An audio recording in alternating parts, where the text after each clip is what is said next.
My name is Charles Faulhaber. I'm the director of the Bancroft Library, and it is my very great pleasure to welcome you to Bancroft's Sesquicentennial Symposium.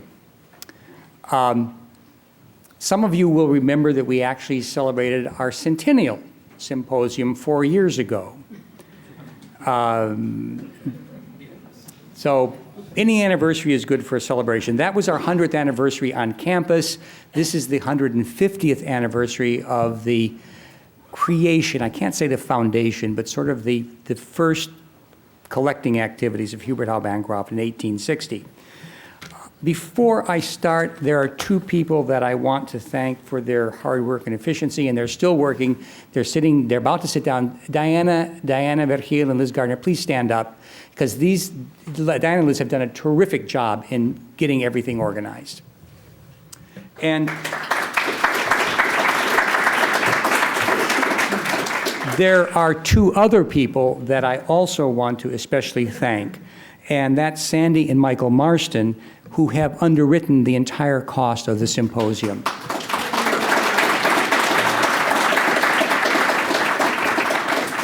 They are two of the most public-spirited individuals that I know. They're both Berkeley alumni. I think that's right. I know Sandy is. Michael, you're a Berkeley alum, which goes without saying. Sandy was trained as a librarian at the old library school, and she is now serving on the council of the Friends of the Bancroft Library.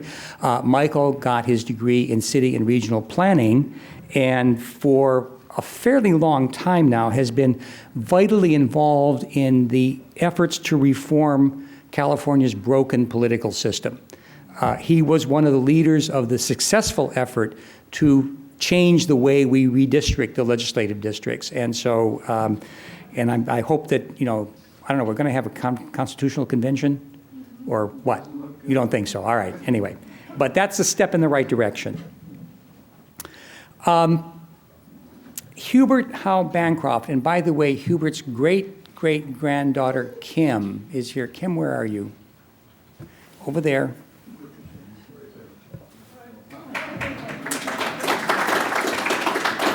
So it's wonderful, and her father has been serving on the Council of the Friends of the Bancroft Library, and Kim's going to take his place next year. And it's great to have the members of the family still involved. Anyway, Hubert Howe Bancroft came to California originally in 1852. He was 20 years old, and he worked with his father, who'd come out in 1850. Worked with his father and his brother for 3 months in the mine at Long's Bar on the Feather River while he was waiting for a consignment of books from his brother-in-law, who was a book dealer in Buffalo, to get to San Francisco, and then he was going to take charge of selling them. As I say, he worked for 3 months in the mines. He did not like it. He said in Literary Industries, his 1890 autobiography, quote, "After leaving the place, I firmly resolved that thenceforth, whatever speculation I might at any time engage in, it should not be with my own labor." He was much more successful selling the books. He sold the entire consignment, went back to the East Coast, and returned 4 years later in 1856 to found H Bancroft and Company. At the time, he was all of 24 years old. So you graduate students, get busy. He was a young entrepreneur on the make, and H Bancroft and Company was the very prototype of today's startup companies in Silicon Valley. He began it with the $5,500 profit from the original 1852 consignment of books. His sister, who was now a widow, loaned him that money so that he could establish the company. That was probably the equivalent of maybe $140,000 today. It was a substantial sum. He used it not to buy books and stationery, but to establish credit in New York. And when he opened his doors on December 1st, 1856, he had roughly some $10,000 worth of stock on hand. So he already knew how to leverage money to make money. He opened a storefront, quote, in the building of Nagley the brandy maker, where 10 years before, a sandbank was washed by the tide waters of the bay. Today, Tommy Toy's Chinese restaurant is on that same corner of Merchant and Montgomery Street, right across from the Transamerica Pyramid, and 1 block east of Portsmouth Square, which in 1856 was the commercial center of San Francisco. During the first months, Bancroft slept on a cot underneath the front counter because he couldn't pay for a rooming house. A year later, he could afford to rent the entire 3-story, 40 by 60-foot building. So he knew what he was doing. Now, in 1860, he hired a young clerk, William Knight, to compile a handbook almanac of the Pacific Coast. And he describes what happened next in literary industries. From time to time, he asked of me certain books required for the work. It occurred to me that we should probably have frequent occasion to refer to books on California, Oregon, Washington, and Utah, and that it might be more convenient to have them all together. Accordingly, I requested Mr. Knight to clear the shelves around his desk, and to them I transferred every book I could find in my stock, having reference to this country. I succeeded in getting together some 50 or 75 volumes. This was the origin of my library, sometimes called the Pacific Library, but latterly the Bancroft Library. And the rest, as they say, is history. When we began thinking about how to celebrate the Sesquicentennial, it became clear to the folks at Bancroft that we should try to showcase Bancroft's own collections and collecting, as well as the use that contemporary scholars make of his collections and the ones that have come in since then. Hence, this symposium and our 2 accompanying exhibitions, Bancroft to the Core, which is curated by Teresa Salazar, the curator of the Bancroft Western Americana and Latin Americana collections, and Jack Von Oy, the curator of the pictorial collections, with the help of Dylan Essen, their research assistant. And the other exhibition is celebrating 150 years, Bancroft and his library, curated by David Farrell and Kathy Neal, our 2 university archivists, and Michelle Morgan from Bancroft Technical Services. So this is the reception starting at 5 o'clock. You'll be able to see all of those. I noticed that as of 12:30, Gordon Chun, our exhibition designer, was still putting the one exhibition together. So last September, I asked an informal advisory committee of Bill Deverell, who's here today, Kerwin Klein, Kevin Starr, and Richard White. I know Richard is coming. I'm not sure he's here. Is he here? There he is, back in the back. And I asked them, and I have to say that I didn't have to. I mean, I asked 4 people, and 4 people said yes, which was very gratifying. But I asked them to recommend both senior and junior scholars in the field of Western and California and Mexican history who are doing distinguished work in those fields. They came up with a list of about 30 names, and over half of those that we invited were able to join us today. You have the program, I hope. It's roughly in chronological order. We're starting with 18th century Mexico, and I'd like to ask my colleague Yvonne Del Valle from the Department of Spanish and Portuguese to come and moderate the first session. Professor Del Valle is back in Berkeley this year after 5 years of exile at the University of Michigan. Sorry, Alexandra. She is, in fact, the first one of our own PhDs in the Spanish department to be asked back to the Spanish department in the last 40 years. So she's not going to be talking about her own research, but we're delighted to hear. So, Yvonne, and if I might ask the other members of the panel to join her at the front table. My job is done. Now everybody else has to work.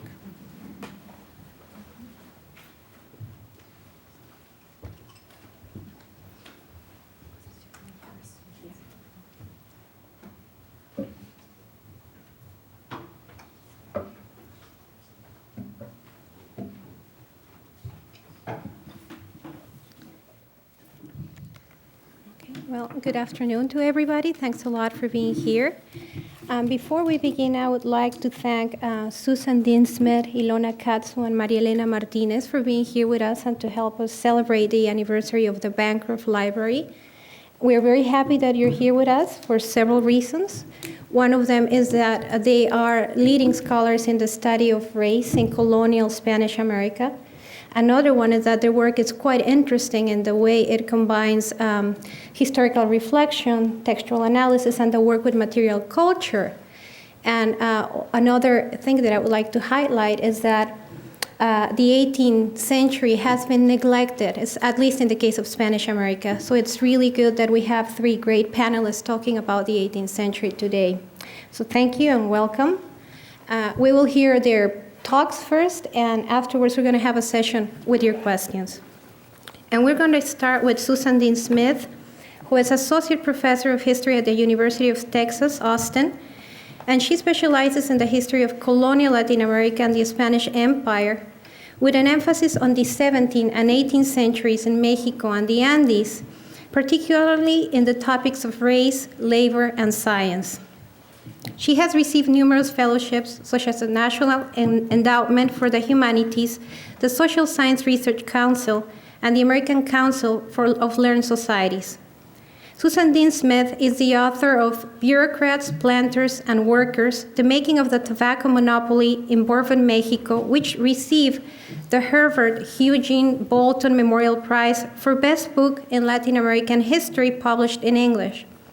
She was also the guest editor of a special issue of the journal Colonial Latin American Review, Nature, and Scientific Knowledge in the Spanish Empire, and she has co-edited several volumes, such as Race and Classification, The Case of Mexican America, with Ilona Katzew, and Mexican Soundings, Essays in Honor of David Rading, with Eric Van Young.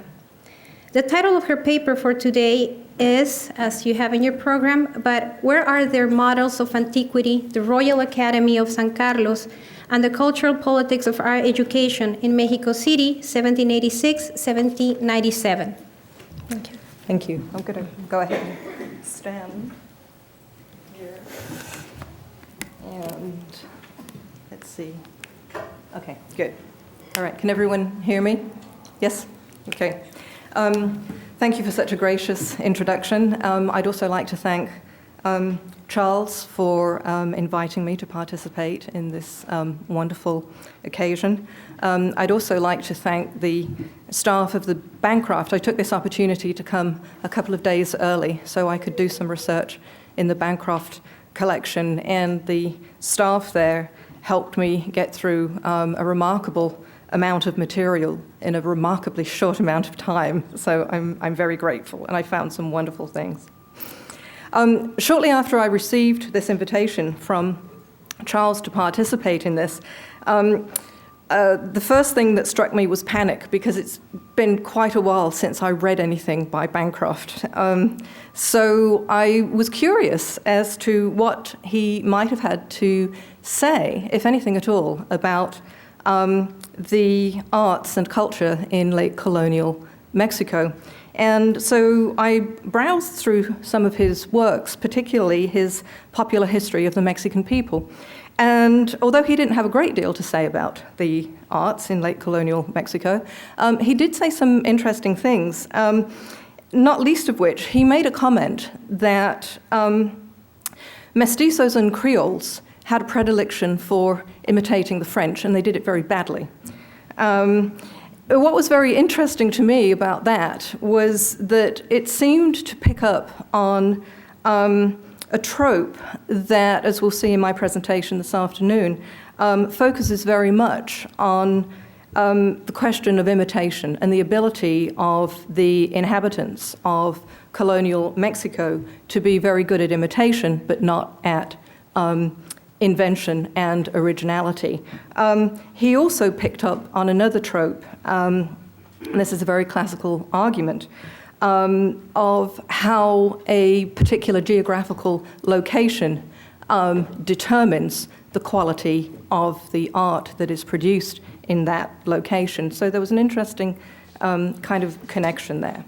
What I'm going to be talking about this afternoon is taken from my current book research project on the cultural politics of the Royal Academy of San Carlos.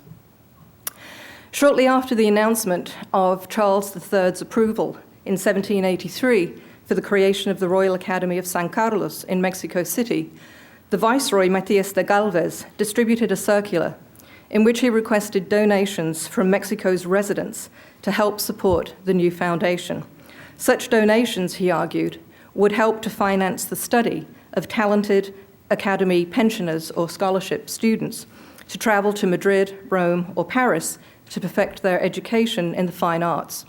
José de Gálvez, president of the Council of the Indies, quickly advised the Viceroy, his brother, that the king did not wish the Mexican Academy to be burdened with the significant costs of supporting students in Europe.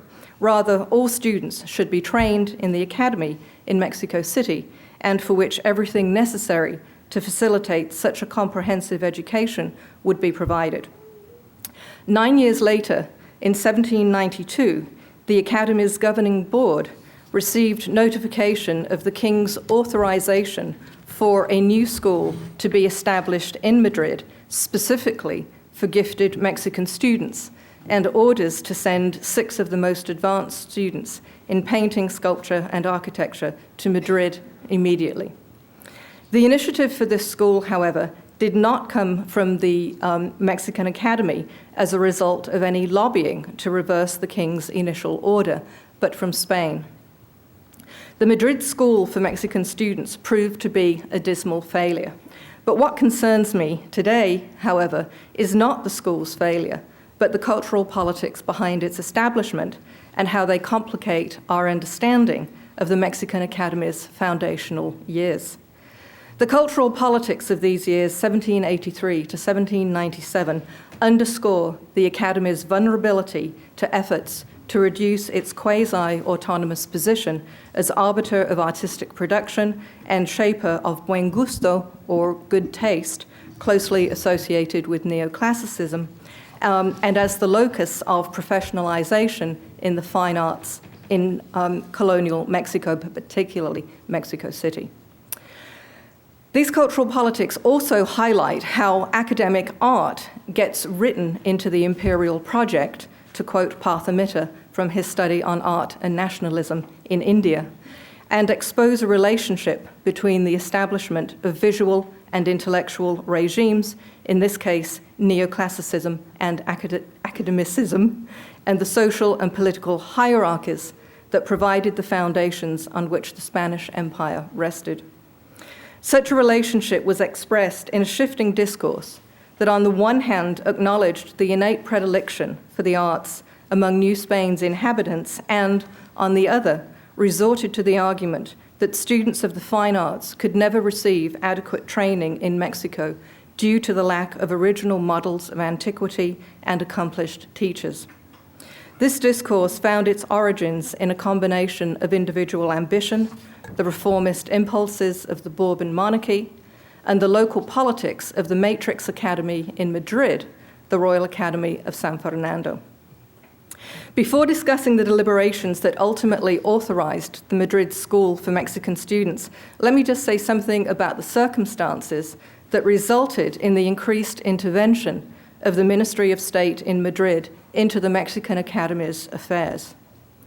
Shortly after the arrival from Madrid of the 3 artists appointed to take up the section directorships in the Academy, Ginés de Andrés y de Aguirre and Cosme de Cunha as first and second directors of painting respectively, José Arias, director of sculpture, and Antonio Velázquez, director of architecture, a major dispute erupted between the section directors on the one hand and the Academy's Director General, Jerónimo Antonio Gil, and the governing board of the Academy on the other.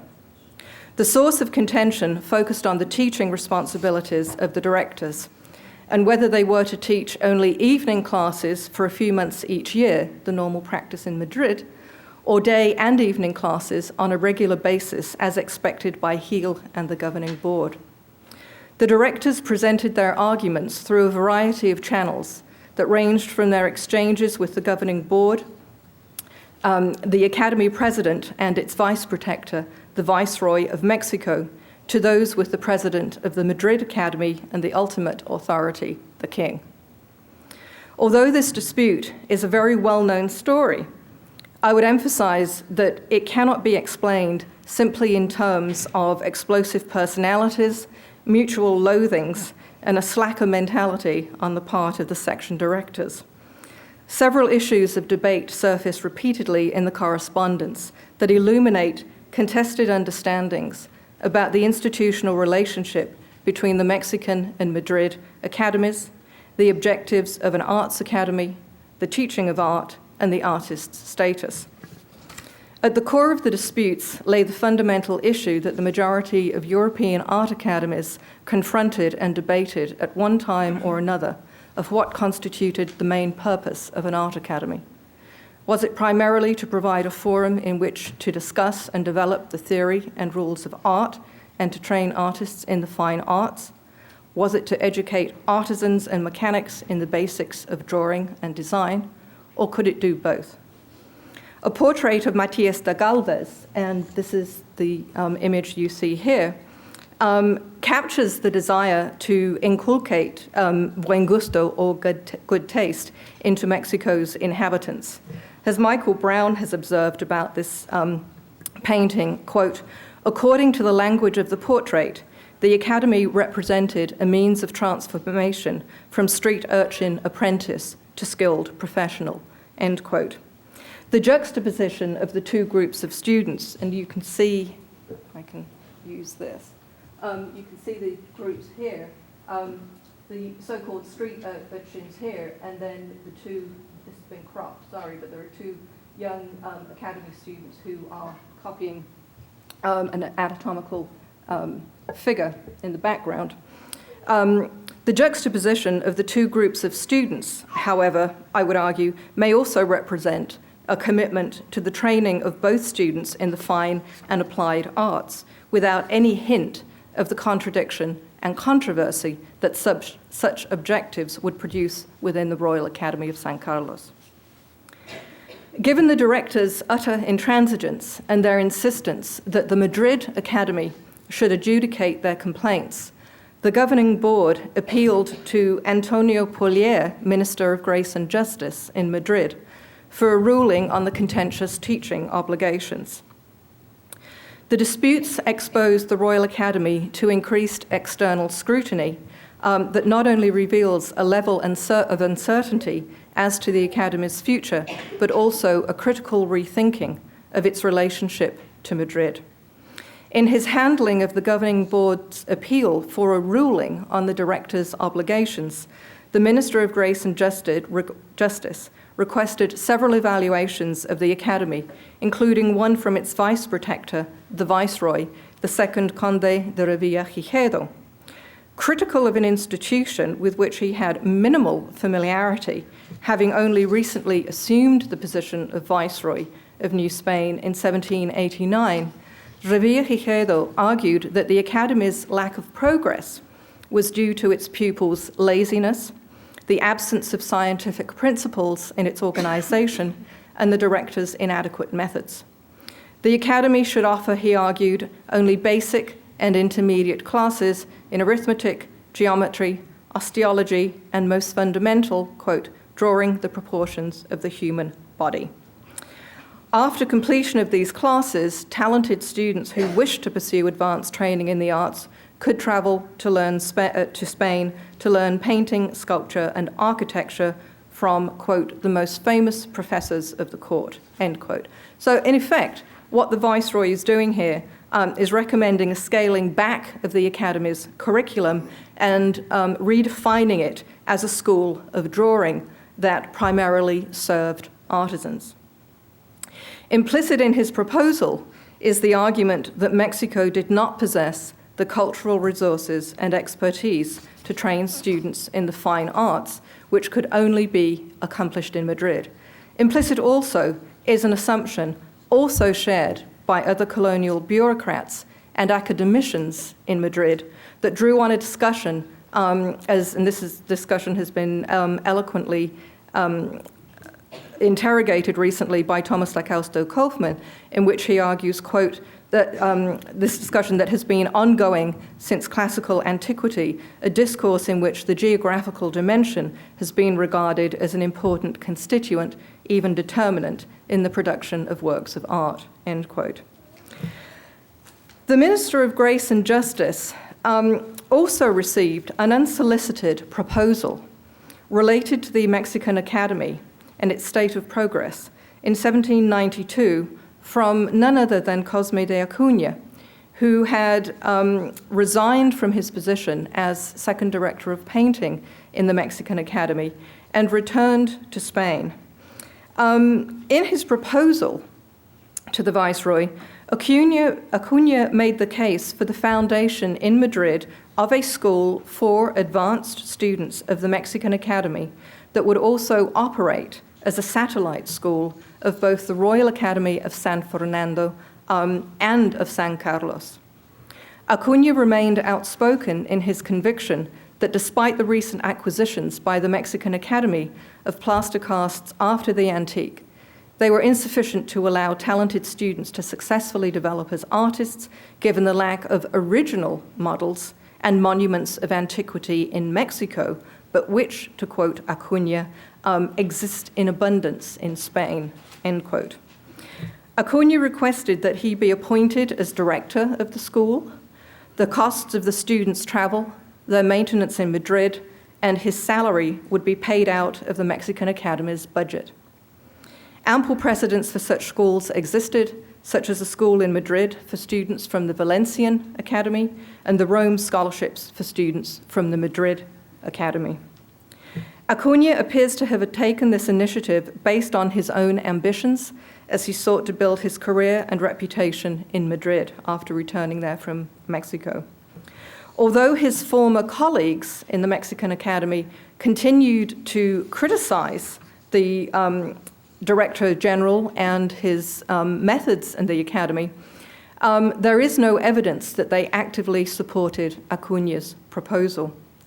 The main bureaucratic bodies involved in the cumulative assessments of the Mexican Academy, particularly Acuña's proposal, comprised the Ministry of State in consultation with the Council of the Indies and the Royal Academy of San Fernando, all located in Madrid.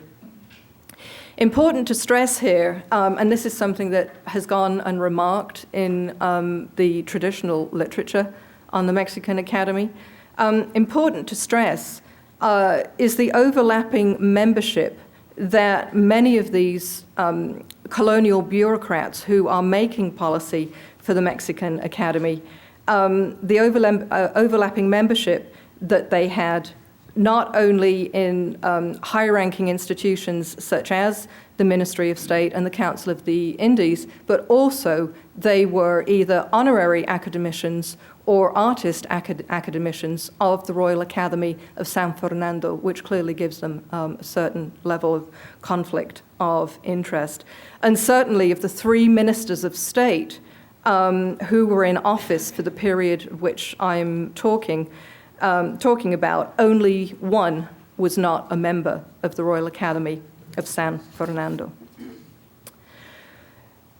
The Minister of State forwarded Cosme de Acuña's proposal to Bernardo de Iriarte, who was the vice protector of the Madrid Academy, for assessment. And in his request to Iriarte, the minister made several observations about the current state of the Mexican Academy. Despite the natural inclination towards the arts of Mexico's inhabitants, and here is this trope again, especially in painting, they had made little progress. The minister went on to comment that the students worked with inferior prints, with inferior models, all of which were far inferior to the originals, and which lacked elegance, proportion, and perspective. Moreover, the minister commented, quote, "Even though students can be taught the rules of art, nothing contributes to learning them as much as a meditative study of the works of the most celebrated paintings and of the practice of the most able and skilled professors. There are none in Mexico, nor will there be works of quality or painters of skill anytime soon. if those academies of San Fernando, Valencia, Paris, and others, their proximity to Rome notwithstanding, have adopted the practice of supporting students to acquire the best education from the best professors, how much more necessary is it to adopt this method for Mexico that is so far away from such resources, that lacks directors of renown and the works of the old masters, end quote. It's quite an indictment. The minister concluded that the training of Mexican students in Madrid would enable the Royal Academy of San Carlos to fulfill its mandate as set out in its statutes and more than justify the expenses that such a program required. A high-ranking, powerful, and seasoned career bureaucrat, Bernardo de Iriarte's response to the minister reveals not only his reviews on Cosme de Acuña's proposal for the Madrid school, but also on the Mexican Academy and the logic of Spanish colonialism. In so doing, Iriarte blends almost seamlessly aesthetics and Bourbon absolutist ambitions. Iriarte supported Acuña's proposal, but appeared more intent in using his discussion of Acuña's proposal as a pretext through which to launch a blistering attack on the Mexican Academy. He observed that if the Royal Academy of San Carlos did not already exist, it would be better not to have created it, or at least not in its current form. Iriarte complained that the existence of the Mexican Academy was opposed to the system and order that ought to govern the relationship between the colonies and the metropolis, a relationship that should preserve, quote, the rigid dependency which, according to incontrovertible and elemental principles, the first, America, should have on the second, Spain, end quote. He concluded that having already committed a political error, that is the Academy's establishment, which is too late to remedy, it is important to appropriate as much as possible from the Mexican Academy for Spain's benefit, whether it be in the form of financial support for the scholarship students in Madrid or in the acquisition of current works of art by Spanish artists. Finally, Iriarte focused on what for him was the central issue that Cosme de Acuña's project had unwittingly, perhaps, allowed him to address, the question of power and authority between the Madrid and Mexican academies. He advised the Minister of State that it would be important, quote, to secure connections between both bodies such that the Academy of San Carlos will be placed in a natural and voluntary dependence on the Academy of San Fernando, mother of those of its class and located where the sovereign resides, end quote. Iriarte's opinions provoked a mixed response from the Minister of Grace and Justice that illuminate disagreements among Spanish officials about the nature of Spanish colonialism refracted through the debates about the Mexican Academy. The minister noted that the Madrid Academy resented the Royal Academy of San Carlos in Mexico because it had never been consulted about its foundation, which in fact was the case. He pointed out the high level of Spain's dependency on other countries for manufactures and commerce, and that, quote, the works of painters and sculptors of Spain do not comprise even the smallest part of commerce with the Indies, end quote.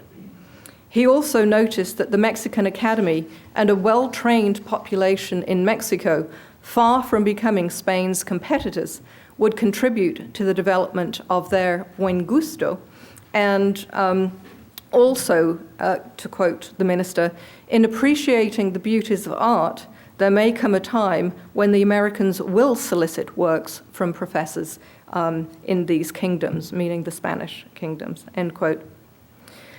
However critical the minister and his advisors may have been of Iriarte's indictment of the Mexican Academy and his broader conception of Spain's relationship to its colonies, they nevertheless recommended approval of the School for Mexican Students in Madrid, with Cosme de Acuña as its first director. The Royal Academy's first formal notification of the creation of the Madrid School for Mexican Students and the Academy's financial obligations to the school arrived in two royal orders in November and December of 1792. ordered to select 6 students to travel to Spain to continue their studies with Cunha, the governing board complied, sort of. For varying responses, all of the students selected requested that they not be sent to Spain. 2 years later, they all had good reasons. 2 years later, no students had been selected to replace them. In response to queries from the Minister of State about the delay in sending students to Madrid, the governing board reminded the Minister of the Mexican Academy's embryonic state. Quote, "It is not something to be proud of to admit that there are no students ready to travel to court and who would benefit from such training. In future, the students' progress will be much more rapid because they have the appropriate models to imitate, but time and care in their teaching is necessary." The Academy of San Fernando functioned for more than 30 years before being able to send scholarship students to Rome, even with its greater resources, end quote. The board concluded, however, that it was convinced that the Madrid school would have, in quotations, useful effects. Unpersuaded by the governing board's accounts of the difficulty in finding students to send to Madrid, the Minister of State noted what he perceived to be multiple contradictions in the board's arguments. In a devastating critique that clearly conveyed the minister's opinion of Mexico as a cultural backwater, he reiterated his previous observations that even though the students had access to classes in life drawing and to plaster casts and busts after the antique, this was inadequate for their complete advancement and training. Where, the minister queried, quote, "would the painters and sculptors find original models of antiquity? Where will the architects find buildings constructed according to correct rules? Where are the professors of merit and reputation from whom they can learn their professions? Will they advance more in Mexico without these resources than in Madrid, where they exist in abundance?" End quote. In effect, the minister accused the governing board and the incumbent directors of dissembling and influencing the students against Cunha's school. The academy was given several choices. If it could not find students in Mexico City, then efforts should be made to recruit appropriate candidates from Puebla and Veracruz. Failing that, the scholarships should be opened to eligible applicants from throughout the Spanish Empire, quote, "where there are many who desire and would appreciate this opportunity," end quote. Here again are echoes of Iriarte's ambitions, since the minister's policy implied a form of subsidization of the art education of subjects from other parts of the empire by the Mexican Academy, thus redirecting resources from Mexico back to Spain. The Mexican Academy also received a royal order to send samples of students' work, beginners to the most advanced, to Spain for evaluation by the Madrid academicians to determine the efficacy of the existing methods of instruction. Although most academicians from the Madrid Academy gave mixed evaluations of the Mexican students' work, their overall assessment indicated that the pieces submitted demonstrated a level of progress and advancement. The major recommendations to the directors and their students in the Mexican Academy included continued focus on copying from the antique, particularly the ancient Greeks, and from the live model. Emphasis on the imitation of good originals, but also the counsel to avoid invention. The academicians in their evaluations omitted any opinion regarding the need for the Madrid school to train advanced students from the Royal Academy of San Carlos. This discursive emphasis on the importance of students' access to original models and renowned artists and justification for the need of Cunha's school in Madrid can, I think, be explained by two significant developments in Spain, in addition to Cunha's personal vision. Both developments were purely political, and both converged to provide a highly charged context in which Cunha's proposal was deliberated and which undoubtedly facilitated its approval.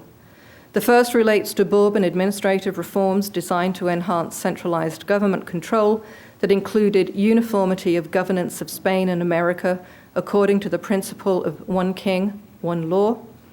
The second to the intense debates and internal reform that consumed the Madrid Academy in the 1790s, in addition to debates that generated challenges to Mengzian neoclassicism and the Academy's curriculum. The proliferation of academies and drawing schools in the peninsula placed the Madrid Academy increasingly on the defensive with regard to its effective authority as arbiter of the arts and its control over provincial art institutions. Bernardo Iriarte, as vice protector of the Madrid Academy, criticized not only the Mexican Academy, but all of the regional academies in Spain, ultimately arguing that only one academy ought to exist, that of San Fernando. Thus, the debate about the rationale for the Madrid School for Mexican students became incorporated into the broader issue of the Madrid Academy's corporate interests and the potential dilution of its power as a result of the foundation of regional academies, of which the Mexican Academy was included. The Madrid Academy's situation effectively mirrored, on a smaller scale, the Spanish state's efforts at uniformity and centralization.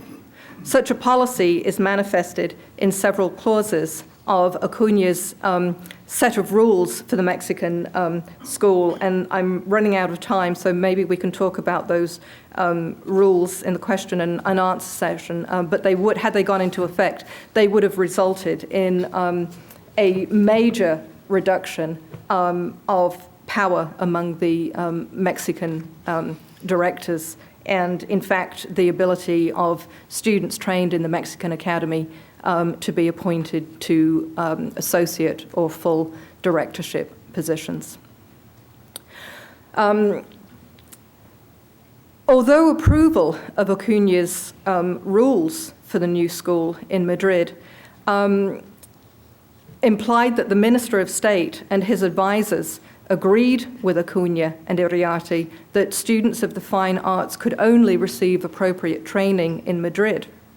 The Mexican Academy emerged from these turbulent politics in its foundational years with its institutional privileges intact as the major arbiter and authority in the arts in Mexico in terms of it, and I'm talking here about its monitoring of art production, and particularly overseeing architectural plans and monitoring new buildings.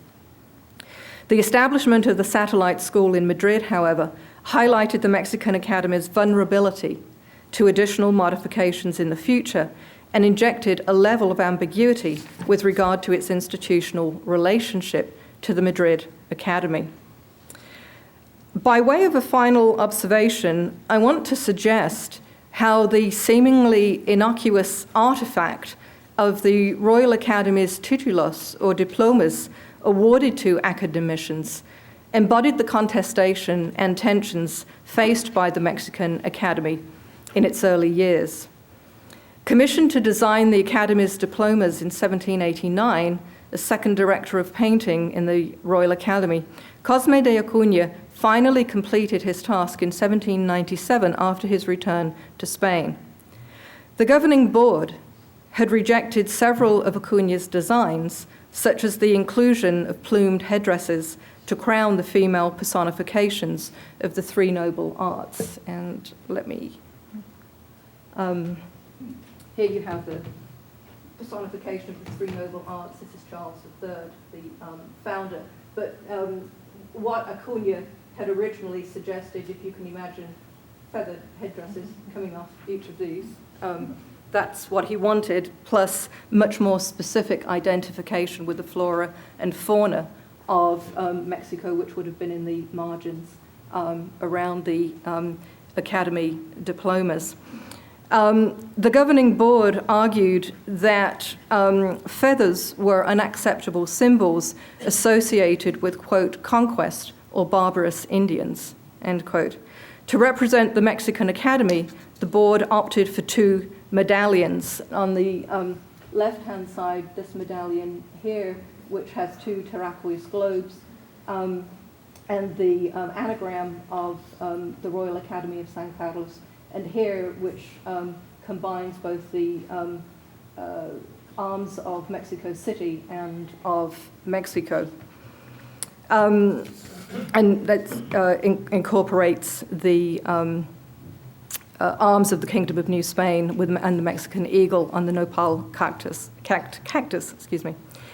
Yet if the intention had been to convey the Academy's institutional integrity and the civilized and polite nature of Mexico, Cunha challenged such an image in a subtle or perhaps not so subtle way. In the final version of the Academy diploma, Cunha included the inscription, and I'm sorry I couldn't get this any larger, but here's the inscription that I'm going to read out in a minute. Cunha included the inscription, quote, Don Cosme Cunha, Assistant Director of the Royal Academy of San Fernando and Director of the Pensioners of the Royal Academy of San Carlos of New Spain, drew it, and Juan Moreno Tejada, Academician of the Royal Academy of San Fernando, engraved it in 1797. With explicit reference to his position as director of the Mexican students, Cunha literally inscribed onto the diplomas a reminder of the satellite school in Madrid and its significance as a critique of the Royal Academy's ability to train students in the fine arts. As it turned out, very few students from Mexico ever studied in Madrid, but that outcome was by no means clear in the mid-1790s. Thank you.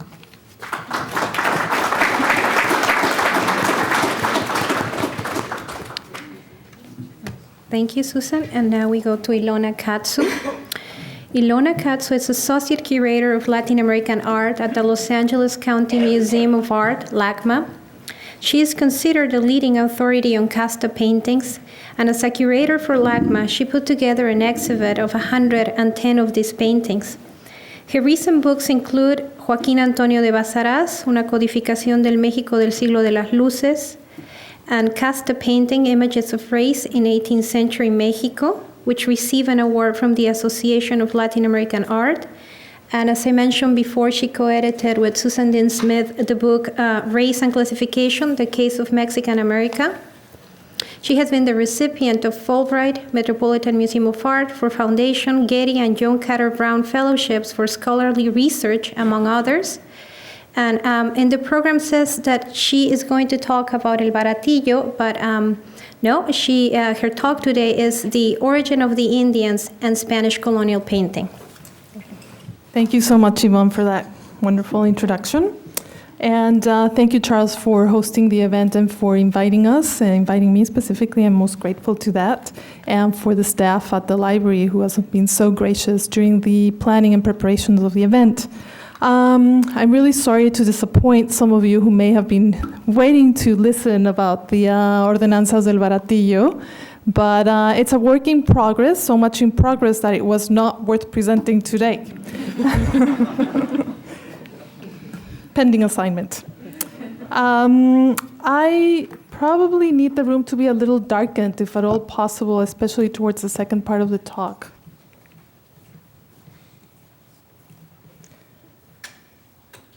I feel that I'm always the odd art historian in the historian conferences, so I always have a whole bunch of images, and this will be the case today. The title of the paper is The Origin of the Indians and Spanish Colonial Painting, and this paper is a condensed version of a larger study to be published in Anales del Instituto de Investigaciones Estéticas, which is a journal of the Universidad Nacional Autónoma de México.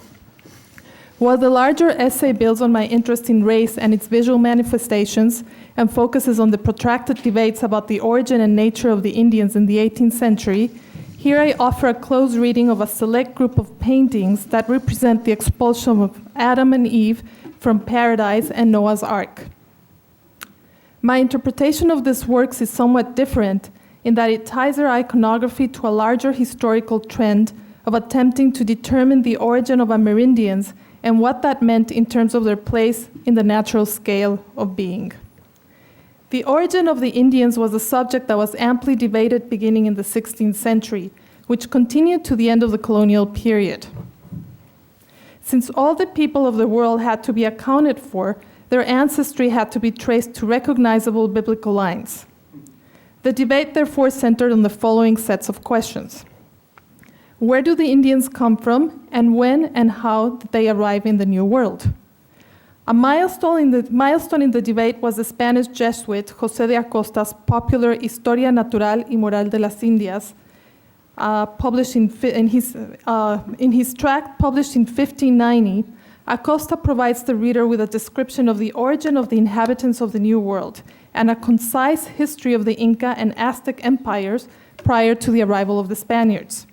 He suggests that the first men to arrive in the New World came by land rather than by sea, crossing from Asia to the northeastern corner of the hemisphere. According to Acosta, on their arrival, these men were still savages who traveled in small bands and slowly spread to the rest of the continent.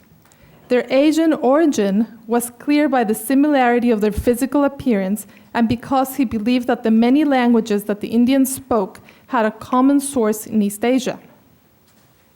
Because his was a providential account, Acosta held to the biblical notion that after the flood, people and animals were distributed over the face of the earth, and that the existence of identical species of animals in the Old World and the New World proved that they too had crossed over by land. Acosta's theory was enormously influential.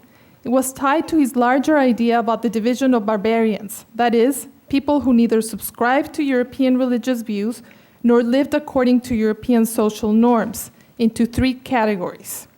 First, those who most resembled Europeans and possessed stable republics, civil laws, fortified cities and rulers, and above all, systems of writing, such as the Chinese, Japanese, and certain nations in India.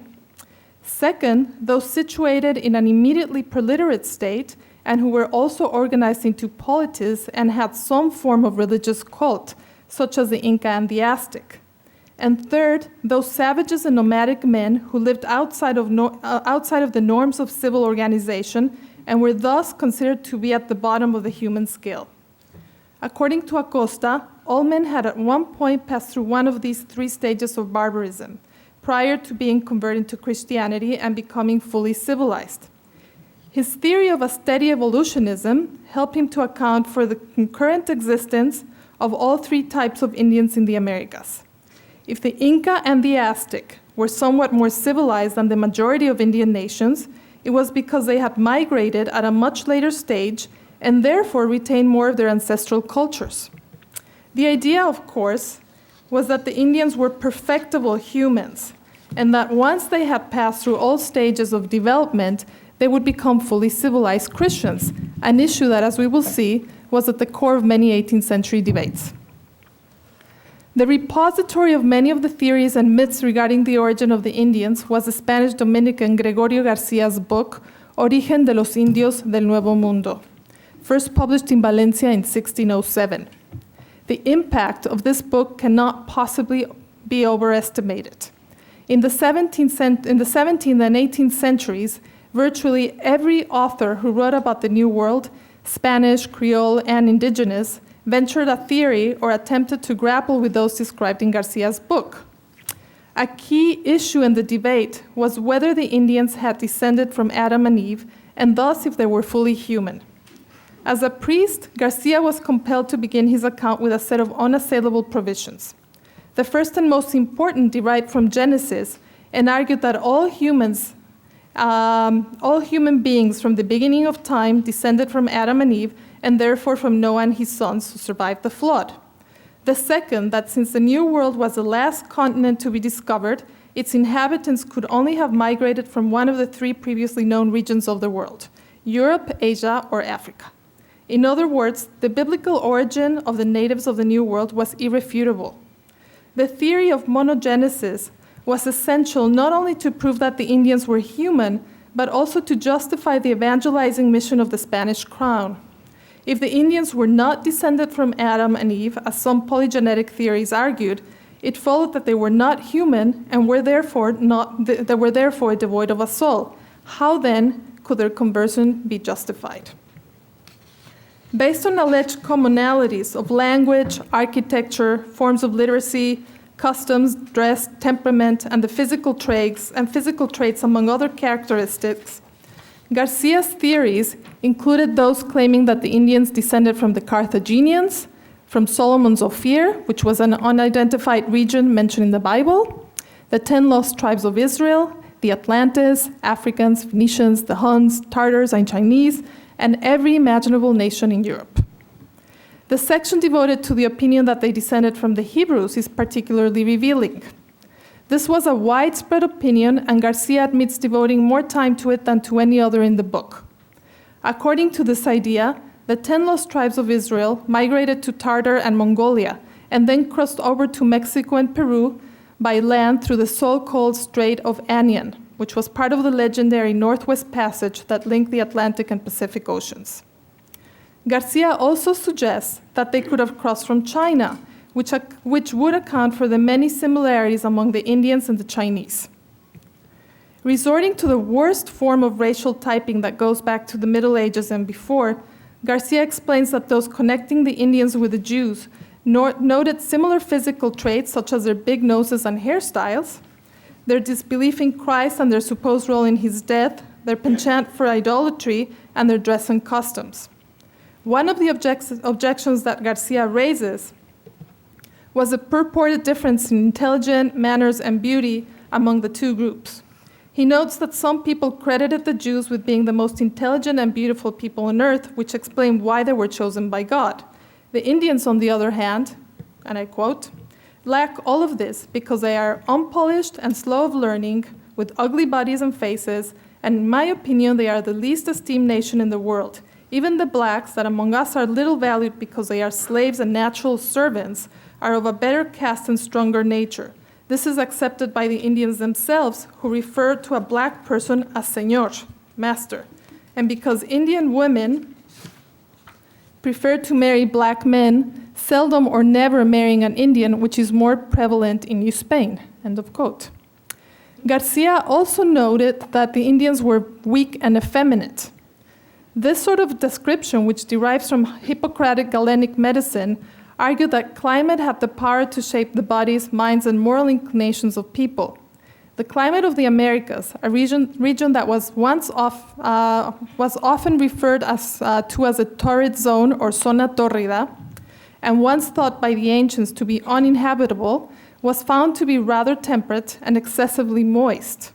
The dampness of the continent made the natives' bodies humid and feeble like those of women, and also accounted for their innate slothfulness and diminished intellectual abilities. In the final section of the book, Garcia discusses the Indians' own account of their origin. Although in his attempt to show both sides of the coin, Garcia attempts to give agency to indigenous peoples, he dismissed their pictographic traditions, codices in the case of Mexico and quipus, a mnemonic cord with knots used by the Inca for record-keeping in Peru, as unreliable and filled with fables, relying instead on early chronicles by Spanish authors. The subject of the Indians' lack of a clear recollection of their past had plagued European accounts since the contact period and extended well into the 19th century. It was a way of stressing their inferior state of civilization when compared to Europeans, and ultimately of justifying Europe's expansionist efforts. In the end, Garcia's assessment of the origin of the Indians was as elusive as the many theories that he exposed. The natives, he noted, could have descended from just about anyone, the same way the Spanish nation was a mixture of various cultures over time. It is important to note, however, that although Garcia was reluctant to favor any theory in particular, his opinion about the meekness of the Indians due to their excessive body humidity remained unchallenged. According to this idea, the environment and unique constellation of the continent had transformed the original traits of the natives' ancestors, wherever they migrated from, and eventually became fixed. In other words, people and animals who crossed over from the Old World to the Americas degenerated. This was not the case of contemporary Spaniards like Garcia himself and their children, as they were better suited to preserve their nature, in part because of their diet based on European staples. But despite Garcia's best attempt to temper his argument, This was a paradox that he could never fully resolve. In the 18th century, the origin of the Indians remained as vexing and as hotly debated as in the two preceding centuries. It is no coincidence that Garcia's book was reprinted in 1729 and that it was often referenced by contemporary writers, both clerical and secular. For example, the Spanish Carmelite friar Antonio Vázquez Espinosa traveled in Mexico and Peru in the early 1600s, devoting several chapters of his description of New Spain to the origin of the Indians. After citing Garcia's book, he concluded that they descended from one of the 10 lost tribes of Israel, specifically from the tribe of Issachar, which was condemned to forced labor. In his view, the Indians' ancestry explained their station in life, doomed to carry heavy bundles like donkeys. In a short tract about the life and manners of the Indians of Mexico of 1762, an anonymous Spanish author begins by acknowledging the difficulty of determining the origin of the Indians. He dismissed the idea that they descended from the Jews and argued instead that they came indistinctly from China or Ophir. Citing the work of Garcia, he noted that after laboring intensively on various theories, Garcia rebuffed them all, quote, leaving the issue in much greater doubt. Lorenzo Boturini Benaducci, the illustrious Italian antiquarian who lived in Mexico from 1736 to 1743, also attempted to grapple with the issue of the Indians' origin. During his stay in Mexico, he amassed a considerable collection of indigenous codices and antiquities. These materials were eventually confiscated by Spanish royal authorities in Mexico, forcing Boturini to write a book on the Mesoamerican past, largely from memory and based on earlier publications. Despite some of the shortcomings of his Idea de una nueva historia general de la América septentrional of 1746, Boturini was well aware of the disparate theories regarding the origin of the Indians, which he described as, quote, a sea of so many literary storms, un mar de tantas literarias tormentas. As he noted, quote, many, including celebrated historians, have tired in discovering the origin of our Indians, and some have devoted entire books to this matter, such as Friar Gregorio Garcia, a Dominican whose investigations and efforts, even though entirely praiseworthy, have never appeased my little understanding, nor that sea of conjectures satisfied my curiosity, end of quote. For Boturini, the method of establishing analogies between the Indians and other idolatrous cultures based on language, forms of government, and custom was far from adequate, as similarities were often simply the result of coincidence. Boturini stated that the Indians came from Asia by sea, as their codices, maps, and songs showed that they had a clear memory of Babylon. In other words, they were part of the human dispersion after the flood and the Tower of Babel, when the division of tongues occurred, and therefore were connected to the biblical world. To further stress their ancestry and prove that they were fully rational, Boturini noted that prior to the arrival of the Spaniards, the apostle St. Thomas had arrived in Mexico and Peru to preach Christianity.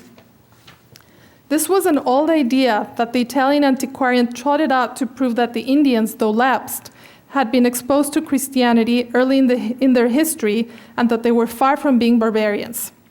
Garcia himself devoted an entire book to the evangelizing mission of the apostle in the New World prior to Columbus's world-changing voyage. The book, however, was quickly banned, presumably because it lessened the role of the Spaniards as the first to set foot in the New World. A real turning point in the debate came with the 1655 publication in Amsterdam of the book Pria Damita by Isaac de la Pereire.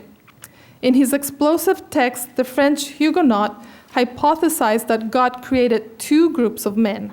The first produced the Gentiles that spread over the world, including America. The second group were the descendants of Adam, the father of the Jews.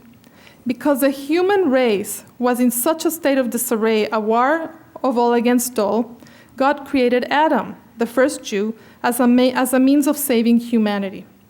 According to La Pereire, this theory explained why people could recall ancient pagan cultures as well as some of the incongruities in the Bible. It also meant that the flood destroyed only the Hebrews, but did not reach the New World. More pointedly, the dual Adam thesis implied that there were two species of man, an idea that went against scripture and elicited widespread commotion among theologians and thinkers of the time. And in fact, Lapereira was first forced to retract, convert to Catholicism, and his books were burned in public. Lapereira's radical views also struck a deep chord in various writers of the Spanish-speaking world. 18th century authors charged the French author with being a heretic Calvinist. The enlightened Spanish Benedict friar Benito Jerónimo Feijó accused him of vomiting a most pernicious error. Others referred to Lapereira's theories as insolent absurdities, desvaríos insolentes, and devoted numerous pages to proving that the flood had reached the New World and that the Indians recorded this watershed event in their pictographs, quipus, and songs. For example, in 1763, the Mexican Jesuit Francisco Javier Alejo published a short tract about the subject to do away, quote, with the ridiculous opinion of the pre-Adamites, a malicious arrow shot to tarnish the origin of the Americans, end of quote. The purpose of the book was to restore the honor of the inhabitants of the Americas, as Lapereira and others had, quote, attempted to exile us Americans or deny us the Father that according to Holy Scripture is that of all mankind, end of quote. Although Alejo agreed with Feijó, he was disappointed that the Spanish enlightened thinker did not take a stronger stance in what he called a thorny problem, un ruidoso problema. In Alejo's opinion, the flood was universal, and people had crossed over from the old world to the new, both by sea and land. By sea, because there was ample proof that ancient peoples were dexterous navigators, and by land, because the continents, contrary to what the pre-Adamites postulated, were once linked. He went as far as to note that the Indians' rites, customs, and lowly spirit made them the descendants from Ham, Noah's son, whom, according to the Bible, the patriarch condemned to perpetual servitude after exposing his nakedness to his brothers Shem and Japheth. And traditionally, as is known, Japheth was believed to have populated Europe, Shem Asia, and Ham Africa. By stating that the Indians descended from Ham via Africa, Alejo did not intend to extol their character. In fact, he hardly mentions the Indians at all, but he was giving the original inhabitants of the New World a biblical origin. After all, the notion that all people descended from Adam and Eve did not preclude a hierarchical ranking of humankind. Spaniards and their American-born descendants, the Creoles, were clearly situated at the top. This is a key point in the response generated by Creoles, who were willing to defend the natives insofar as they were often perceived to be connected to them by European authors.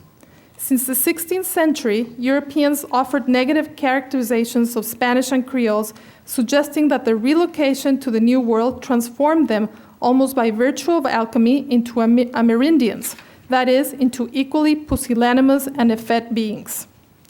This tradition derived from Greco-Roman geopolitics that divided the world into three main zones. Pliny the Elder, for instance, argued that the coldest regions of the world gave rise to fair-skinned people who were fierce but unwise and therefore unable to govern, such as boreal peoples. The hottest latitudes engendered dark-skinned peoples who were wise but cowardly and equally ill-equipped to rule, such as the Ethiopians. And the temperate areas begat people of medium complexion who were inherently suited to govern, that is, people from the Mediterranean. The New World, located in the belt of the tropics, was viewed by early explorers as extremely hot and humid, a combination that accounted for the hyper-productivity of the land, but also for the quick ripening of plants, animals, and peoples. In other words, for their degeneration.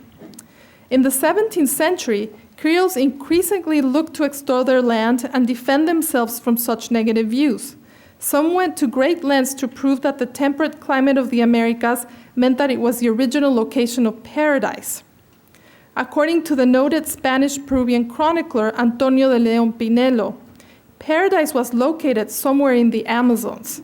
After the flood, Noah's Ark sailed from the Peruvian Andes to the Pacific Ocean, reaching Asia.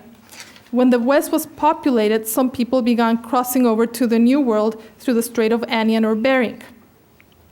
Given how widespread the debate was, especially in the 17th and the 18th centuries, One is not hard-pressed to interpret a group of paintings of the expulsion of paradise and the universal flood as tacit allusions to what I like to term the origin saga. Can we turn this on? In the late 17th century, Cristóbal de Villalpando, one of the best painters of his day in Mexico, created extraordinary renditions full of luminous effects for the Ochavo Chapel next to the Cathedral of Puebla. Lavishly decorated with an enormous quantity of European and New Spanish paintings on copper and adorned with a host of embroidered images, feather mosaics, and other religious artifacts, the chapel was a veritable treasury of Christian dogma. In Adam and Eve in Paradise, the narrative sequence depicts from left to right the creation of Adam, the moment when God shows the couple the delights of paradise and the tree of forbidden fruit, and finally when he confronts them before their expulsion. In the flood, Noah's Ark sets sail from what appears to be a European Renaissance city in ruins, a telling detail that situates Europe as a locus of chaos and the demise of humanity. The image captures the desperation of those drowning. Neither rich nor poor are safe from the wrath of God. In the center, a woman carrying a child is depicted wearing a profusion of pearls. She rides on a bull pulled by a man wearing a red cape to symbolize their wealth. To the right, an oversized figure is shown praying, casting into relief the moralizing message of the composition. The masterful, loose brushstrokes of Villalpando are evident in the lightning bolts that cleave the composition and the torrent falling from a black and ominous sky. Villalpando's works belong to a group of horizontal paintings that were commissioned to be placed over the doors of the chapel. Two others represent the Annunciation and the Last Judgment. These paintings, which were the largest of the entire ensemble, have been interpreted as four key moments extending from the creation of humankind to its destruction and ultimate redemption. There is no doubt that within the context of the Ochavo, this painting, surrounded by a host of Catholic imagery, could be seen as potent reminders of the fall of humankind before Christian redemption. The art historian Clara Bargelini has noted that because of the overt emphasis on the preciousness of the Ochavo's collection and its decoration, the space functioned much like a Kunstkammer or art cabinet, and that the aesthetic whole overpowered its intellectual program. The chapel was built from 1682 to 1688 during Manuel Fernández de Santa Cruz's tenure as Bishop of Puebla, who was also a famous art patron. The bulk of the paintings were donated by José Victoria Salazar de Barahona, a Creole canon from a prominent Puebla family who was so invested in the chapel's decoration that upon his death he asked to be buried there.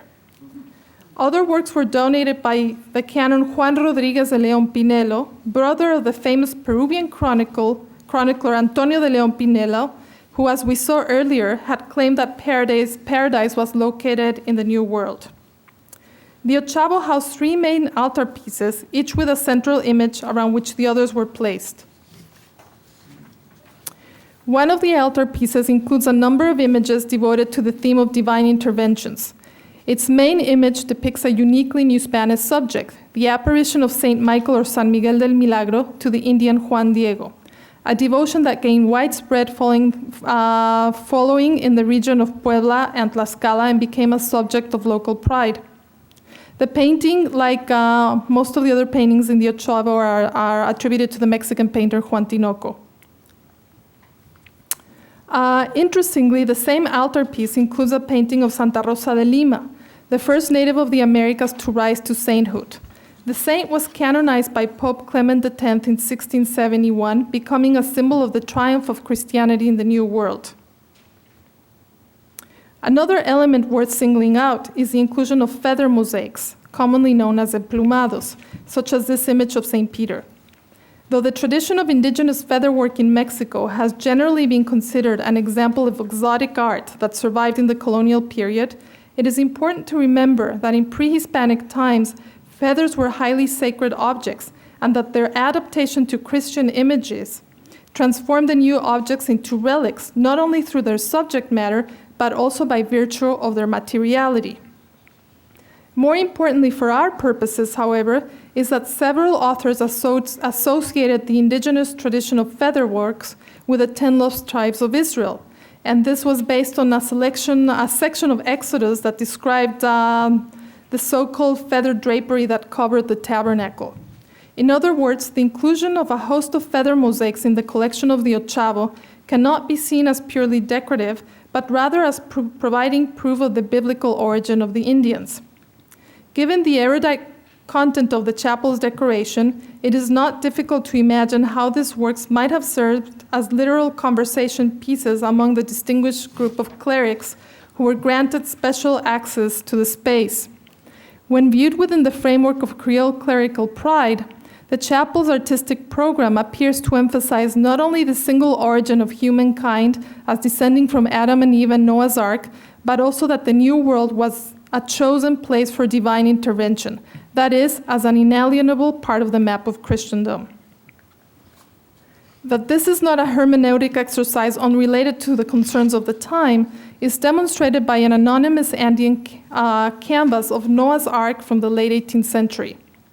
This composition illustrates the moment when God, represented by a radiant light in the heavens, commands Noah to construct an ark to save his family and a core stock of the world's animals 2 by 2 from the great flood. What is unusual is that among the animals entering the ark, several are indigenous to the Americas, including the armadillos, turkeys, and llamas. More striking, even, is the presence of several native couples carrying bundles about to board the vessel. In fact, the whole composition appears to be set in the Andes, with the mountains rising high in the distance. Images of Noah's Ark in colonial painting tend to be modeled after European prints and viewed as a prefiguration of the church where the elect would find salvation. Considering the obsession with origin theories, however, I suggest a somewhat different interpretation. The painting highlights the biblical ancestry of the inhabitants of the Americas and even identifies the so-called fourth part of the world as a place from where the ark departed, that is, as a locus of the birth of humanity. This idea may account in part for the proliferation of images of the subject in the viceroyalties of Mexico and Peru, as these two unpublished large-scale gouache paintings attest. The works, which have been rolled up and kept in the basement of a church for centuries, were probably created for a public festival in Mexico City. Though clearly inspired by Flemish prints, the paintings were probably part of a highly symbolic visual apparatus designed to bolster the providential destiny of the colony. In this sense, it is also worth remarking that among the numerous paintings shipped to New Spain in the 17th century from the workshop of the famous Sevillian artist Francisco de Zurbarán, there were several sets of the prophets from the Old Testament, a subject that was extremely uncommon in Europe, but not so in the New World, and which again can be interpreted as part of the effort of Creole clerics to attest to the biblical origin of Indians and proclaim the spiritual maturity of the colony. To sum up, the images analyzed here can be seen part of a larger Creole patriotic agenda of extolling the New World and its inhabitants. The origin of the Indians and by extension their spiritual capabilities were constantly under attack by European authors. Creole clerics responded to these invectives in different ways, including the commission, collection, and display of images.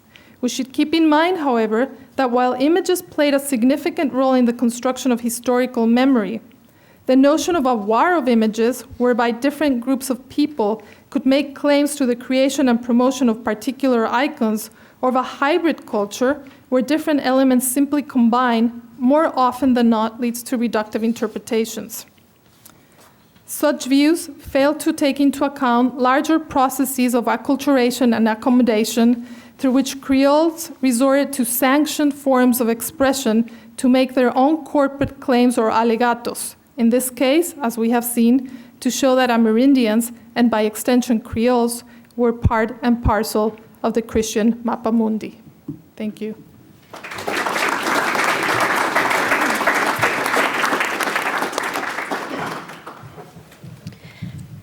Thanks, Ilona. Now we go to María Elena Martínez. María Elena is an associate professor of Latin American history and American studies and ethnicity at the University of Southern California, where she is now also the director of Chicano and Latino American studies. During 2008 and 2009, she was co-director of the Tepoztlán Institute for the Transnational History of the Americas, an institute that promotes transnational histories of the Americas and facilitates dialogue between U.S. and Latin American graduate students and faculty members. María Elena Martínez's work focuses on colonial Mexico, the cultural connections between Spain and the Americas, and more generally, the formation of the Iberian Atlantic world. She is the author of the book Genealogical Fictions, Limpieza de Sangre, Religion and Gender in Colonial Mexico, which received the Mexican History Prize awarded by the American Historical Society's Conference on Latin American History, and also the American Historical Association's James A. Rowley Prize in Atlantic History. From here, we will be hearing León y Gama and the Enlightened's Creole Signs of Race in 18th century New Spain. Thanks. Thank you, Yvonne, for introducing me. Thank you, Charles, for inviting me to this wonderful symposium. Thank you all for being here. And thanks everyone who was involved in the organizing and funding of the symposium. Anticipating that Susan and Ilona would have images, I brought a few of my own, lest I be completely upstaged by the visual. And actually, there are some interesting overlaps, a lot of complementarity with some of the issues that Ilona was discussing in her paper. My talk today is part of a broader project that I am starting on the relationship of race and science in 18th century Mexico and more generally in the Atlantic world, the Spanish Atlantic world.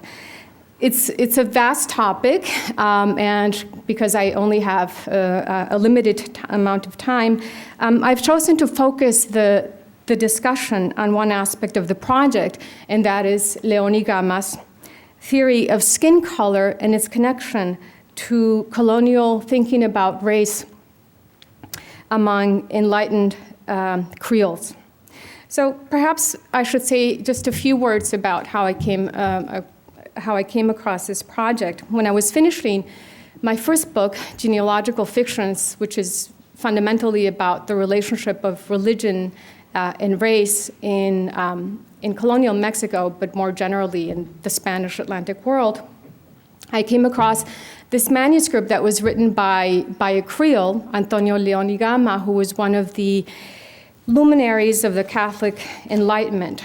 And the manuscript was an attempt to explain the differences in skin color, which in and of itself was interesting, but what was really striking to me was the use of science and a scientific idiom to explain how different populations had acquired particular physical characteristics. And that's not to say that in the Spanish American tradition, there had been no antecedents to thinking about the body or human difference in scientific terms. In fact, there were various treatises and natural histories that invoked medieval or ancient medical writings to explain physiological or phenotypical differences. However, this late 18th century manuscript was different for a number of reasons. Namely, because in addition to using classical and medieval sources, it was strongly informed by the new science. It was also different in the way that it used science to claim authority on issues such as skin color, and it was different in the extent to which it seemed to be engaged with broader Atlantic world scientific and philosophical discussions about human difference. And again, this sort of Atlantic lettered community is not new, but what struck me was again, it's a matter of degree. So in this talk and in my project, I use the manuscript of León y Gama as an aperture into theoretical and historical questions related to the status and transformation of the concept of race in the 18th century Atlantic world. So this helps to provide a frame, but now let me turn to León y Gama's manuscripts and his account of skin color. Modern science entered New Spain in large part thanks to the Jesuits, who embraced rationalism and tried to introduce the new philosophy of nature to the Mexican educational system. Most enlightened Creoles, including León y Gama, were educated in Jesuit institutions. After the expulsion of the Jesuits in 1767, modern science continued to spread because of the circulation of Enlightenment texts, the emergence of journals, newspapers, and gazettes with scientific content, and because of the implementation of the Bourbon reforms under King Charles III. Especially as of 1780, the king and his enlightened advisors promoted Spanish industries, education, and the applied sciences. And they also provided extensive resources to support scientific inquiry in existing and newly created institutions.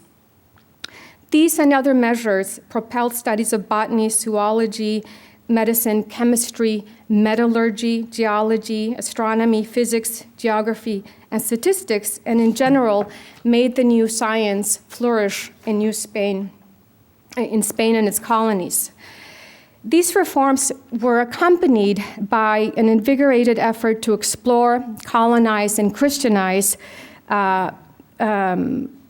the so-called fringe areas of the Spanish Empire, what Bolton called the borderlands, which of course included the northern part of New Spain, in order both to identify new sources of mineral and natural wealth for the state, the Spanish state, and to prevent other European powers from encroaching on Spain's territories.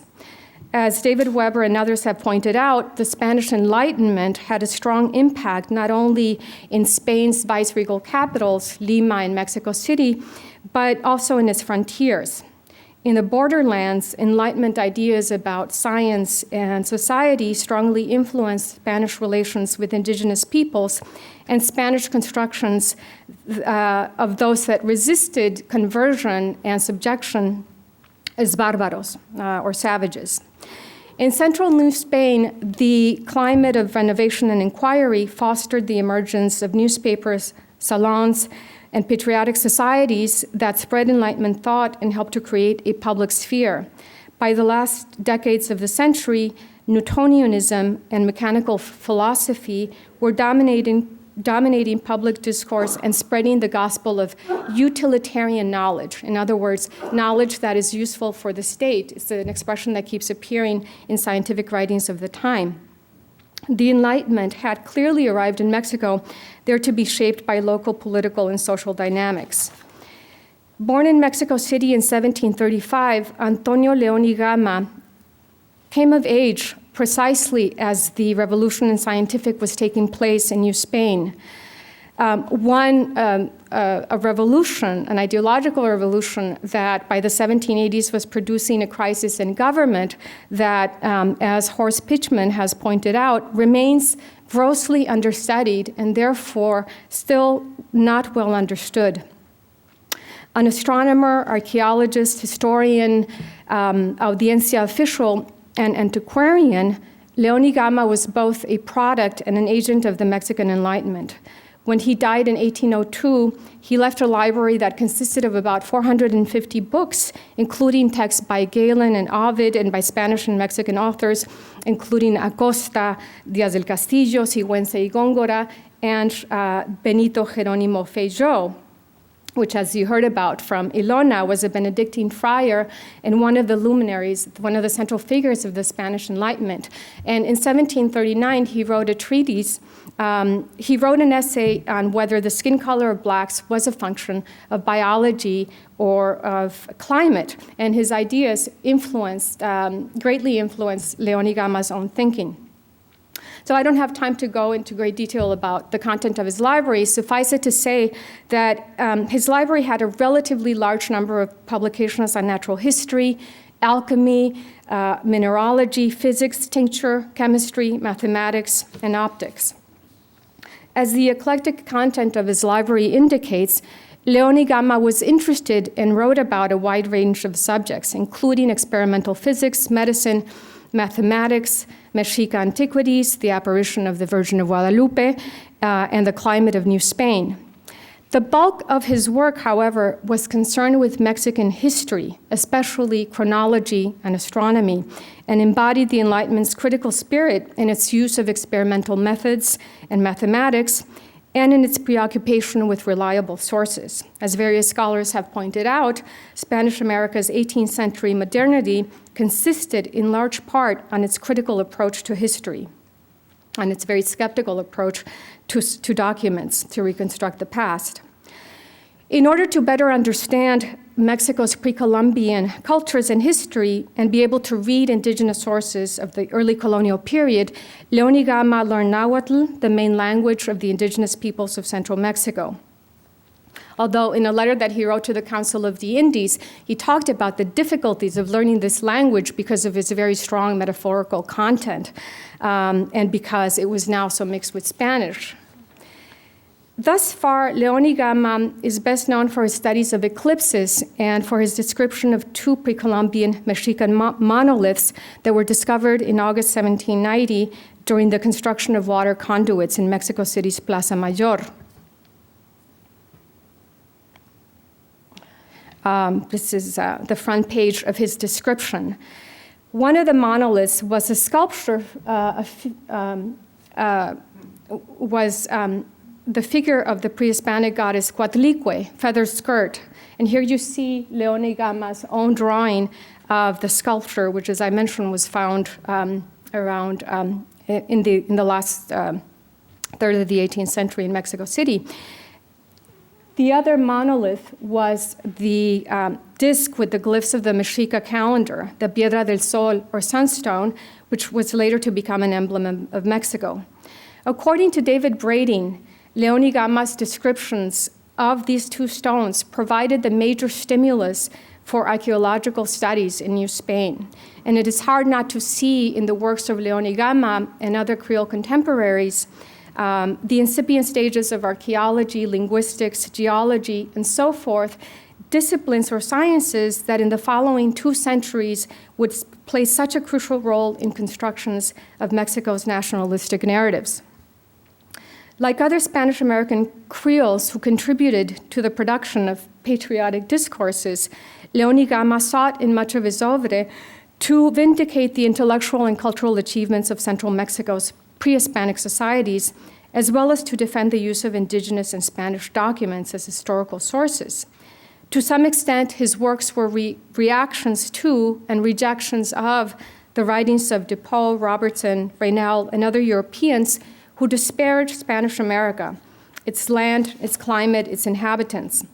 However, León y Gama was not just interested in vindicating their intellectual and cultural contributions. He was also really interested in the indigenous body, and in particular, in contributing to theories about human skin color.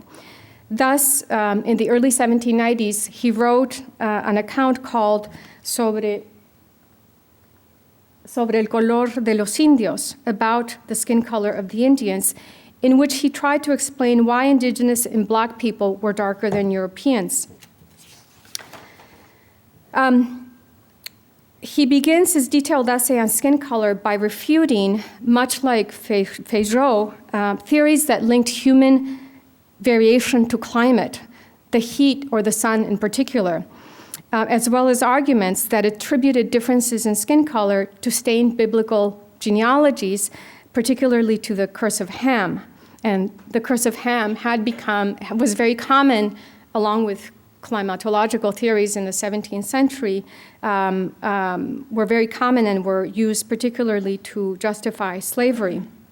According to León y Gama, the notions that the New World's proximity to the sun and humid environments explain indigenous peoples' natural complexion, pardo complexion, was flawed because it could not account for the fact that the skin color of Spanish children and black children born and raised in that same climate was the same as that of their parents. That is, it didn't turn into the color of the native peoples. Exposure to the sun could alter skin color, but not permanently. The color of one's nature was always restored. As to the association of dark skin color with the biblical Curse of Ham, which condemned Ham's descendants to perpetual servitude because he dared to look upon his father Noah's naked body, León Gama pointed out that the relevant biblical passage made absolutely no reference to skin color. He also stressed that if the dark complexion of indigenous people and blacks were a function of the curse, then that complexion would not change. It would never change, but in fact, it did change.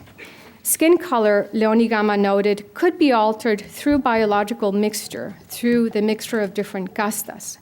Mestizaje, a transformative phenomenon that was observable in the colonies, thus provided evidence against theological explanations, such as the Hamitic curse for skin color and other human differences. As an example, León Gama referred to the union of an indigenous man and a Spanish woman whose descendants would eventually become white if they continued to mix their blood with that of Spaniards.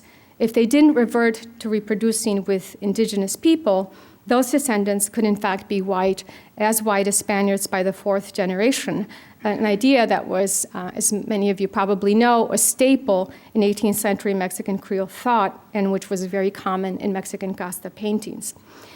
The phenomenon of gradual whitening, noted León Gama, also occurred with blacks, proving that skin color is not a function of preternatural causes, but of processes that are firmly rooted in nature.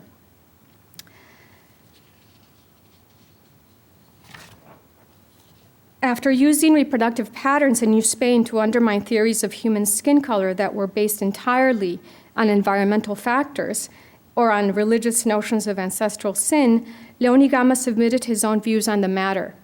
His main intent was to explain first the nature of those differences, and second, how they had come about in the first place. The Creole began by turning to physics and Cartesian-inspired experiments with colors and optics by Robert Boyle and Sir Isaac Newton, among others. As Buffon had done in Historia Natural, León Gama referred to Newton's investigation of the refraction of light and discovery that the spectrum of colors one observes when white light passes through a prism is inherent in that light, as opposed to just being added by the prism. Through an elaborate set of connections and analogies, he basically used the prism experiment to argue that color is intrinsic to whiteness, an argument that would allow him to simultaneously maintain the unit of humankind. In other words, we are all white, or we were all originally white, account for differences, but some of us are different because of some alterations in our chemical compositions, and to cast whiteness as a primordial color. León Gama then discussed a number of other experiments with colors and optics that he had read about in the works of Boyle and other European mechanical philosophers, one that involved turning cow milk from white to red by adding alkaline to it. He also referred to experiments that a doctor named Pizon had conducted when he had dissected black bodies in Brazil, and of similar work done by another physician in England. And note the transatlantic nature of the production and circulation of scientific knowledge about racialized bodies. And León Gama also alluded to the works on the cadavers of indigenous people. Finally, he cited experiments that indicated that food turned white when digested and then red depending on the amounts of salts in the body. These experiments and observations, very detailed with a lot of references, allowed him to arrive at the following conclusions. First, that skin color was superficial, a finding that was supported by dissections. Second, that underneath the top layers, all humans had white skin, a finding that was supported by dissections as well as by analogy, by studies of optics and colors. And third, that alkaline was a transformative substance, a finding that was supported by experiments with cow milk, which meant that changes in salt content of a given population could change their pigmentation over the generations. León Gama argued that the human body had the color of milk unless dominated by alkaline, and therefore that it was salt content that explained the darker skin of blacks and Indians. that blacks had white skin underneath the outer layer was confirmed, he said, by the white pockmarks that were left on those who had smallpox. And here he also cited studies from different parts of the Atlantic world. And as Ilona Katzew knows, because she's working on this topic, there was great fascination during this time over this issue, and images depicting blacks with skin diseases circulated freely in the Atlantic world. The Creole was quick to add, however, that the color of Native people and blacks was not due to different levels of alkaline alone, but rather to the combination of this factor with the texture of their bodies and irregular pores, and especially with the thicker bone structure and dense skin, which did not allow for easy airflow. Because the pores of their bodies obstructed perspiration, he continued, some of the humors remained in the surface of the epidermis, and when this layer of skin was exposed to the air, the atmosphere of the Americas, it turned into a darker color. As to how blacks and Native people acquired their different alkaline salt content, bone structure, and skin texture, León y Gama explained that the problem had a logical answer, one that was well proven through observation and that was linked to nutrition. Food, he contended, could transform the nature and humor of bodies, producing changes, producing accidents, and I think it's important to note the language accidents, a scholastic term that refers to the acquisition of traits, but that is not considered to be essential, a matter of essence. So the water, fish, fruits, and edible plants and animals of the Americas were responsible for the skin color of the Indians, for the alkaline salts in their bodies, which had transformed their ancient white nature. That the alkaline content of the region's water and food supply was not as high as that in Africa accounted for the skin color, the darker skin color of blacks. So in the hierarchy, the global hierarchy of salt content, Africa was on top, the Americas was second, and Europe third. In this passage, his reasoning and language was Galenic and scholastic. Food alters humors in the body. Humoral changes lead to accidents, inclinations, and diseases. And those accidents or alterations then become transmitted. They become permanent. León y Gama's theory of differences in skin color, in a way, came full circle from his original dismissal of environmental factors, of climate, of heat in particular, to his affirmation of the role of the air quality, food, and water supply in certain geographic areas in producing physiological changes, which then, over time, become inheritable characteristics. One might say that his theory essentially provided a Lamarckian explanation of racial differences before Lamarck had even published his theories. The theory, of course, implied that European bodies would eventually mutate too, or rather acquire the seminal quality, in his words, that was responsible for darker bodies. Concerns that this process might happen, that Europeans might become Indianized, as was referred to earlier, had in fact been expressed since the late 16th century. And although León y Gama's arguments seemed to be heading in that direction, as he came to the end of his account, he dismissed the possibility that the air quality, food, and water of the Americas would transform Europeans. He argued that if they moved to different places, different human groups now maintain the characteristics of their ancestors, regardless of the natural environments that they inhabited, pointing out that indigenous people living in subpolar regions such as northern Canada did not become lighter, and that those living closer to the equinox did not become darker. León y Gama implied that the processes which had led certain peoples to acquire dark skin color had stopped, and that there were now populations, discrete groupings of humanity, whose particular physical characteristics and essences remained the same through the generations.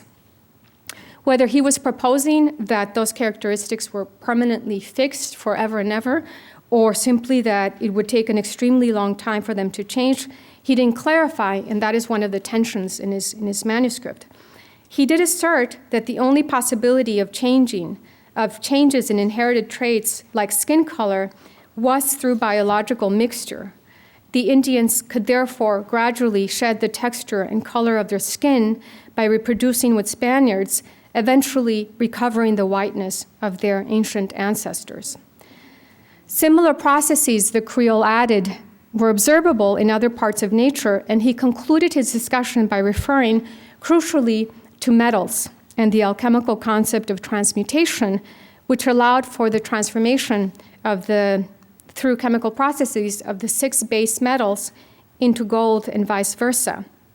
He pointed out that just as certain metals have more sulfur or more mercury than others, and just as some metals are more perfect than others, so too with people.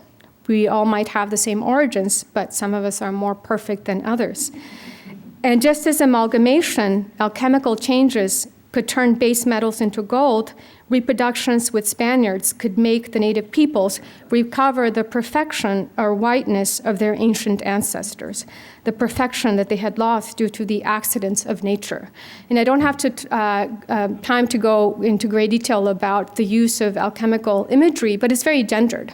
And so are the races. So it particularly lends itself to talking about mestizaje and about transformation, because it allows them to gender sulfur masculine related to the sun, mercury is related to the moon, and you produce gold, which is related to whiteness, which is, of course, masculine within this discourse. That León y Gama's discussion of skin color ended with analogies between amalgamation and mestizaje was, of course, partly a function of the prevalence of imagery of metallic purity and impurity in 18th century racial thinking. And it actually had started earlier, but it's deployed in the 18th century by people like Voltaire and Edward Long to talk about racial purity and racial mixture. It's also very prevalent because obviously because of the political economy of the 18th century Atlantic world, and particularly of New Spain, which became the jewel in the Spanish crown thanks to its production of silver in the 18th century. And the discussion of skin color relied on these analogies to amalgamation because of the strong concern that Creole political and cultural elites had with the topic of mestizaje in the second half of the 18th century, especially in the last third of the 18th century. And this is one of the things I think that lends itself to more discussion about what is different in the way that Creoles are talking about climate and how climate changes bodies. And I think one of the things that I notice is that in the 18th century, they're concerned with the changes that take place in indigenous and blacks' bodies, but they're also fundamentally concerned with the castas, with this topic of mestizaje. It's there earlier, but it becomes very pronounced in the 18th century. León y Gama was not unique. There were other enlightened Creoles that were using science, that were using the language of chemistry, of physics, of chemistry, of metallic impurity, to discuss race. There were other enlightened Creoles that defended the indigenous body and the biological merger of the Spanish and indigenous populations through sexual reproduction, and that wrote about the whitening potential of the indigenous people of central Mexico in particular. But let me get to the conclusions. Writings on skin color proliferated in the 18th century Atlantic world mainly because of a heightened European interest in determining the effects of living in the Americas on people, animals, and plants, and also in a related set of questions, scientific and philosophical, about human generation and evolution. If all humans descended from the same persons, how to account for diversity? Was the original color of the species black or white? Linnaeus claimed that it was black, but according to Londa Schiebinger, most thinkers at this time argued that whiteness was the original color. And if humans started out the same, when and how did certain peoples acquire a new color? León y Gama's theory of skin color was part of these broader 18th century concerns that were at root about reconciling biblical accounts of human origins with longer chronologies that natural and conjectural historians like Buffon were starting to produce. They were about determining the role of environment and heredity in shaping characteristics such as skin color, And they were fundamentally about reconciling permanence and mutability. Drawing from European scientific texts, but also from local knowledge and observation of colonial reproductive patterns, the Creole proposed that skin color was superficial, that all people were white under the surface, and that blacks and Indians had become dark because of changes in their bodies that had been produced by nutrition. As a whole, the theory was faithful to the eclectic nature of 18th century Mexican science, which was still influenced by the scholastic tradition. In his discussions of skin color, León Gama echoed ancient Greek understandings of sexual reproduction and inheritance. He used Galenic humoral theories to explain how differences in skin color had originally come about. He drew evidence from experiments with optics, colors, and human bodies he'd read about in physics and chemistry books to argue for the superficiality of skin color. And he borrowed from alchemy the concept of transmutation to frame mestizaje as a transformative process, as an amalgamation that was potentially degenerative or productive, tarnishing or purifying. Despite the older scientific traditions that informed it, the manuscript is a product of the Enlightenment, however. Not only was it strongly influenced by the new science and its emphasis on observation and experimentation, but its insistence on the insignificance of skin color was an enlightened idea with radical potential, because by recognizing, or at least hinting, at the fundamental sameness of Europeans, Black, and indigenous peoples, it removed the ideological basis of colonial hierarchies and opened the door to reform. Yet León Gama's account of skin color was not tied to a project of reform. Rather, its insistence on the shared origins of different human populations and the insignificance of skin color was part of a militant patriotic project that in the last third of the 18th century was simultaneously reacting to European writings that cast the indigenous peoples of the Americas as culturally and racially inferior, and building on an older Creole tradition of making the pre-Columbian Aztecs into New Spain's classical antiquity. This militant patriotism, in fact, informed almost all of León Gama's work in the emerging sciences and disciplines. His archaeological and historical writings on the pre-Columbian period provided evidence of the greatness of the Mexica Empire. His study of Nahuatl was part of the Creole fascination with certain indigenous languages and efforts to establish their connections to Hebrew. His work on native peoples' botanical and medicinal knowledge helped counter Linnaean and other European imperialist systems of classifying nature, and his empirically informed analysis of skin color served to inform the Adamic biblical origins of the indigenous populations, thereby redeeming their blood, their lineage, and their bodies. But for all of his efforts to make the Indian body the same as that of the European, and to imagine New Spain as a community constituted by a biological merger of the two populations, his fixation with the whitening potential of native people, revealed at the end of the manuscript, betrays the Mexican Creole fantasy of turning the Indian into a Spaniard. In the second half of the 18th century, a number of other Mexican political and cultural elites defended the native body, and some even advocated the union of the Spanish and indigenous populations through sexual reproduction. Yet their conception of a single people, constituted not just by Christianity, but by Spanish and Indian blood, also generally privileged whiteness. Indeed, by embracing the idea of whiteness as the original color of humanity, enlightened Creoles essentially termed themselves into the symbolic fathers of the biological community that they were beginning to imagine for New Spain. The Mexican Creole fantasy of turning the Indian into a Spaniard would survive independence, be reinforced by positivism and social Darwinism at the end of the 19th century, and come to influence revolutionary ideas of race and nation. Why and how that happened, however, are questions that we need to investigate further. Thank you.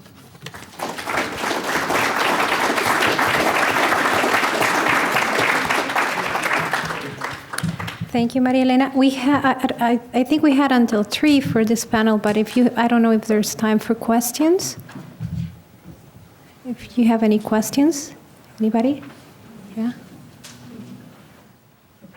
I don't have a question, but I do have a comment about the origins of the Indians, and what goes both